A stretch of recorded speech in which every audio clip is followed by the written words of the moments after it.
அனைவருக்கும் என் அன்பு வணக்கம். நேற்று வரையில் இந்தியா சந்திக்காத ஒரு அரசியல் சூழலை இன்று சந்தித்து கொண்டிருக்கிறது. ஒரு நாடாளுமன்ற தேர்தல் நெருங்கி கொண்டிருக்கிற நேரத்தில் டெல்லியினுடைய முதலமைச்சர் கெஜ்ரிவால் சிறையில் இருக்கிறார். ஜார்க்கண்டினுடைய முன்னாள் முதலமைச்சரும் சிறையில் இருக்கிறார். தில்லியினுடைய துணை முதலமைச்சர் சிறையில் இருக்கிறார். அந்த கட்சியினுடைய 2 பெரிய அமைச்சர்கள் சிறையில் இருக்கிறார்கள். இப்படி எல்லோரும் சிறையில் இருக்கிற ஒரு காலகட்டத்தில் தேர்தல் நடைபெறுகிறது என்பது வியப்பான செய்திதான்.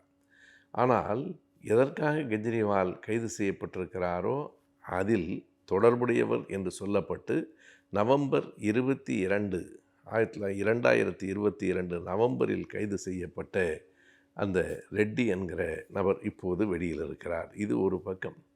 பிறகு எதிர்க்கட்சிகள் எல்லாவற்றுக்கும் இன்னொரு நெருக்கடி வந்து கொண்டிருக்கிறது.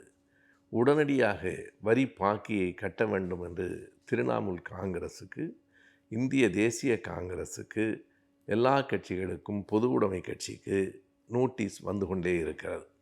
இதனை வருமான வரித்துறை செய்கிறது. அது மட்டுமல்ல, வங்கிகளில் இருக்கிற இந்த கட்சிகளின் கணக்குகள் முடக்கப்பட்டிருக்கின்றன. கணக்குகளை முடக்கிவிட்டு வரி பாக்கியை கட்ட வேண்டும் என்று சொல்லுகிற விந்தையும் இப்போதுதான் நடைபெற்று கொண்டிருக்கிறது. இவையெல்லாம் இதுவரையில் இந்தியா மட்டுமல்ல, எந்த ஒரு ஜனநாயக நாடும் கண்டறியாத நெருக்கடி என்று தான் சொல்ல வேண்டும். ஆகவே எல்லா விதமான நெருக்கடிகளையும் இன்றைக்கு எதிர்க்கட்சிகளுக்கு கொடுத்து கொண்டிருக்கிற ஒரு வித்தியாசமான அரசை, வித்தியாசமான ஆட்சியை நாடு பார்த்து கொண்டிருக்கிறது. ஒருவரை சிறையில் அடைத்துவிட்டால் அவரை முற்றிலுமாக முடக்கிவிட முடியுமா என்று ஒரு கேள்வி இருக்கிறது.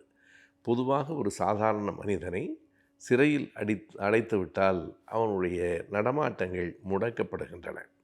ஆனால் ஒரு அரசியல் தலைவரை, செல்வாக்குள்ள ஒரு தலைவரை சிறையில் அடைப்பதன் மூலமாக அவருடைய செல்வாக்கு மேலும் கூடுதலாக பரவுவதற்கு வழிவகுக்கப்படுகிறது. எப்போதும் அரசியலில் சில விதிகள் வேறு மாதிரியாக இருக்கும். மற்ற எல்லா பணிகளிலும், விளையாட்டு உட்பட எல்லா துறைகளிலும் வயது கூட கூட அவர்கள் அந்த துறையில் இருக்கிற தகுதியை இழப்பார்கள். ஒருவர் அரசு பணியில் இருக்கிறார் என்றால் 58 அல்லது 60 வயதில் அவருக்கு ஓய்வு கொடுத்து விடுவார்கள். மிகச்சிறந்த விளையாட்டு வீரரும் கூட குறிப்பிட்ட வயதுக்கு பிறகு அந்த துறையில் இருக்க முடியாது, இருந்தாலும் புகழ் பெற முடியாது. ஆனால் விதிவிலக்கு அரசியல் மட்டும்தான். அரசியலில்தான் வயது கூட கூட அனுபவம் கூடும்.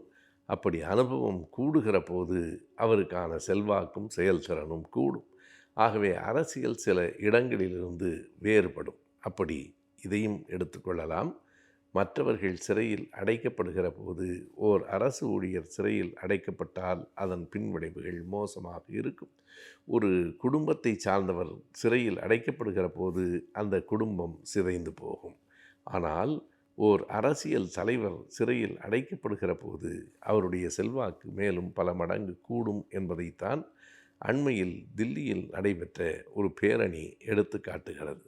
அவ்வளவு பெரிய வெள்ளமாக மக்கள் கூட்டம், 28 கட்சிகளின் தலைவர்கள் ஒரே மேடையில் அமர்வது என்பதே மிகப்பெரிய வியப்பு. இந்தியாவில் அப்படியெல்லாம் நடந்து விடாது. அதுவும் வெவ்வேறு மாநிலத்தைச் சேர்ந்தவர்கள், வெவ்வேறு கருத்துக்களை, கொள்கைகளை கொண்டவர்கள் எல்லோரும் ஒரே மேடைக்கு வந்திருக்கிறார்கள் என்பதை விட வர வைக்கப்பட்டார்கள் என்பதுதான் உண்மை. ஆகையினாலே அத்தனை பேரும் ஒரே தளத்திற்கு வந்து ஒரு மாபெரும் பேரணியை நடத்துகிற அளவுக்கு செல்வாக்கு இன்றைக்கு வந்து சேர்கிறது என்றால், சில நேரங்களில் ஒடுக்குமுறை எதிர்விளைவை கொண்டு வந்து சேர்க்கும். அரசியலில் அதுதான் விதி. அரசியலை பொறுத்தளவு அது விதி விலக்கல்ல. அரசியலில் அதுதான் விதி.